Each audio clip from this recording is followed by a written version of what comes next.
વરસાદ સૌથી વધારે પડ્યો છે ત્યારે ગોધરામાં અને માતરમાં 4 ઇંચ વરસાદ ખાબક્યો. રાજકોટના લોધિકામાં 3 ઇંચ અને ડેસરમાં 2.8 ઇંચ વરસાદ પડ્યો છે. ત્યારે આણંદ અને પેટલાદમાં 2.6 ઇંચ વરસાદ થયો. ત્યારે જેસરમાં 2 ઇંચ અને પંચમહાલના હાલોલ કાલોલ અને ઉમરેઠમાં પણ 2 ઇંચ વરસાદ થયો.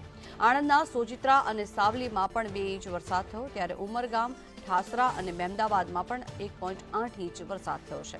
ઠાસરા, સાવલી અને મહુવામાં 1.6 ઇંચ અને ઘોગંબા અને ખાનપુરમાં પણ 1.3 ઇંચ વરસાદ ખાબક્યો છે. ગળતેશ્વર અને વિજાપુર, વડોદરા અને નડિયાદમાં પણ 1 ઇંચ વરસાદ પડ્યો છે. વરસાદની શરૂઆત થઈ ગઈ છે ત્યારે હવામાન વિભાગની આગાહી મુજબ વરસાદ વરસી રહ્યો છે. પંચમહાલના અનેક વિસ્તારોમાં વરસાદ વરસ્યો. ઉમરેઠમાં 2 ઇંચ વરસાદ થયો છે ત્યારે મહુવામાં 1.6 ઇંચ વરસાદ થયો હોવાનું સામે આવ્યું છે.